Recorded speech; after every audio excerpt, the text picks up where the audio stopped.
I'm going to be honest with you just so you know. I think he did it. O.J. was born in 1947 in San Francisco, California.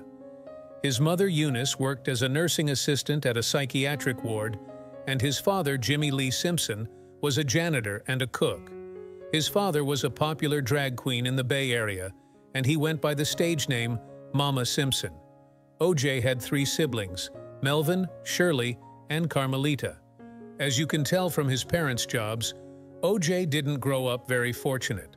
They lived in the projects in Potrero Hill. When he developed rickets as a child, he had to take it upon himself to raise the money to get the medical care he needed. After trading tickets and collecting cushions at stadiums, he got enough money with help from his parents to purchase the braces for his legs. But he still developed a slight bow-legged stance. He was about 4 years old at this point, and to make the circumstances of his condition worse, his parents got divorced that same year. From that point onwards, they were raised by his single mother, and O.J. has not mentioned ever speaking to his father again. In high school, the rumor had spread that Simpson's father was a drag queen and that he was from a very low-income family. He joined a street gang called the Persian Warriors, and they would commit organized petty crimes together. O.J. developed anger issues, and because of his time with the gang, he tended to cope with violence. He was arrested 3 times in high school because of his involvement with the gang. After the 3rd arrest, he met the man who would become his mentor. Willie Mays was a professional baseball player who is now considered one of the greatest players who ever lived. He would soon inspire Simpson to leave behind a similar legacy in football. He moved to San Francisco in 1958 after switching managers, and at the time he was on track to become the highest-paid baseball player in America.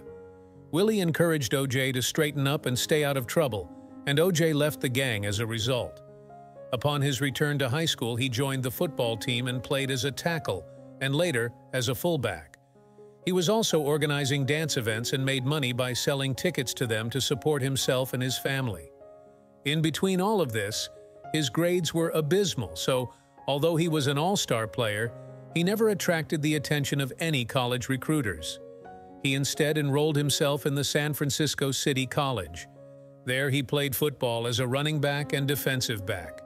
With his help, the City College won the Prune Bowl, and many colleges wanted O.J. as a transfer student. He moved to L.A. and started playing for USC. During this time, he made football history with an impressive 1,543 yards and 13 touchdowns. In 1969, he was picked up for the NFL draft. O.J. demanded the largest contract in professional sports history to this day, $4 million over 5 years. His owner, Ralph Wilson, didn't want to pay him that much, but Simpson threatened to stop playing football altogether and start acting instead. Ralph eventually agreed. Simpson had a successful career, and after his record-breaking performance, he won the NFL MVP award just 3 years into his career. Throughout his career, he earned himself the nickname Juice because he was the electric boost of the team. In the 1960s, O.J. began his career in acting and entertainment. He appeared on Dragnet and on the first episode of Medical Center. His acting career began before his football career, which is why he was able to use it as leverage to get the pay he wanted from Ralph. His acting career made him a unifying symbol of all races in America. In 1975, Time magazine named him the first black football player to become a lovable media star. He had a vested interest in his acting career and hoped to win an Oscar or an Emmy one day. Unlike how most black actors in America had to star in blaxploitation films to get the opportunity to play the roles they wanted, O.J. was able to avoid them altogether. He became famous for his Hertz commercial collaborations in 1975, and his work in acting had set him up with enough money to retire if he wanted to. During his time there, their profits increased by 50%, and their brand recognition increased by 40% after a single year of collaboration. One of his most popular roles was his appearance in the Naked Gun trilogy as the character Nordberg. From 1978 to 1982, he worked as an NFL analyst on NBC, making him the first network's first black announcer. For more deep dives into the untold stories of Black Hollywood, click the subscribe button and the notification bell. In 1967, O.J. married his first wife, Marguerite. They had 3 children together, however. One of them tragically passed away by drowning in the swimming pool of their home. He met Nicole when she was a waitress in Beverly Hills. He started dating her when he was still married to Marguerite. After 2 years of them dating, he divorced his first wife and began dating Nicole exclusively. They got married after 6 years.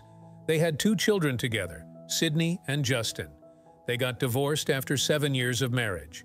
O.J. Simpson was physically abusing Nicole, and of the 62 known incidents of abuse that she experienced, she only ever reported 8. In one incident, he broke her arm and sent her to the ER, where he told doctors that she fell off a bike so that he would not be arrested for domestic violence. In January of 1988, she called 911 in fear, claiming that she thought that O.J. was going to kill her. After the divorce, he started to stalk her. She decided to call a woman's shelter and stay there because she feared for her life. This was on June 8, 1988. A few weeks before this, she reported a set of keys missing. Those same keys were found in Mr. Simpson's pocket when he was arrested for the murder of his ex-wife and her boyfriend on the 12th of June 1994. Because the prosecutors in O.J.'s case pleaded the Fifth, when accused of evidence tampering, and the conversation on his conviction had diverged from his guilt to his racial prosecution, a lot of people began to sympathize more with him than the prosecutors. His lawyer based his argument on the current high-stakes feelings around racial prosecution because of violence against Black people in America that was taking place during and after the Civil Rights Movement. To a lot of people, this seemed odd, because Simpson himself once said, "I'm not Black, I'm O.J." He didn't particularly identify with Black culture. He considered his identity to be transcendent of race. Some people argue that this was an arrogant thing to say, while others believe that he was just recognizing how in the public sphere he has had the privilege of never having to consider his race a significant factor. His first wife testified that Simpson was never violent or physical with her in any way. Simpson was decided as not guilty in late 1995. This decision divided the nation. Some people celebrated while others believed that justice was not served. In 2007, he was arrested for armed robbery and kidnapping. The next year, he was sentenced to 33 years of imprisonment for this crime, including a minimum of 9 years without parole. Over the years, he was charged with petty crimes and sued by Nicole's family for certain damages. He lost a lot of his wealth this way, and he was released in October of 2017. He spent his time after prison as an ominous pop culture figure. A lot fewer people than before believe in his innocence than they did at the time. With the racial tensions having decreased, people look back at the case more objectively by evaluating the evidence that was brought against him. O.J.'s case can be an interesting study of how people can sometimes evaluate one issue to be more important than another at a certain point in time. If his case had taken place now, talking about his racial prosecution, considering the position he expressed on the matter, probably would not have worked as well in the courts and with gaining the sympathy of the general public as it did back then. However, the prosecutors during his case were pretty shady themselves. They tampered with evidence and refused to answer certain questions about the validity of their investigation. Before the trial, O.J. was doing pretty well for himself in the industry. From his exorbitant NFL pay to the acting and commentating industry, he had a net worth in the millions of dollars.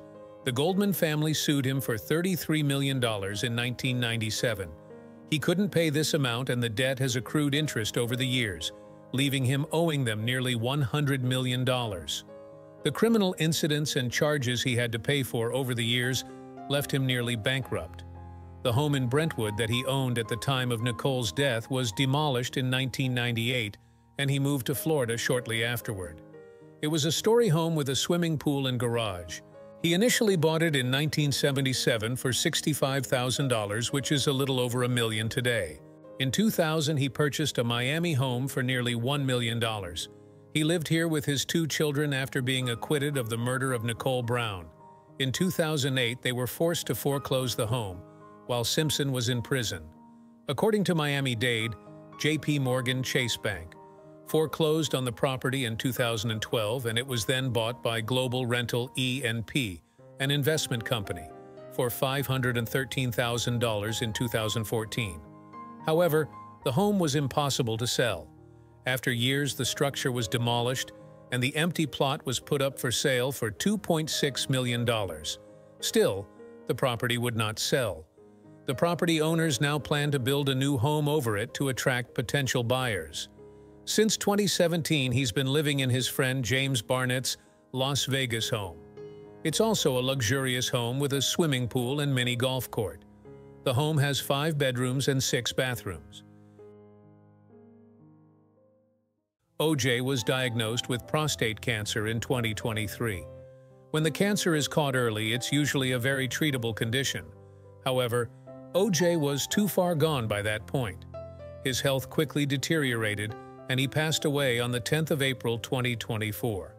While his family claimed that he died surrounded by family, his lawyer claimed that he was the sole visitor away from dying alone. We don't know who this person was, but Simpson's lawyer claimed that it was a close family member. For more videos on controversial figures of Black Hollywood, click on this next video and grab your popcorn. So, did he do it?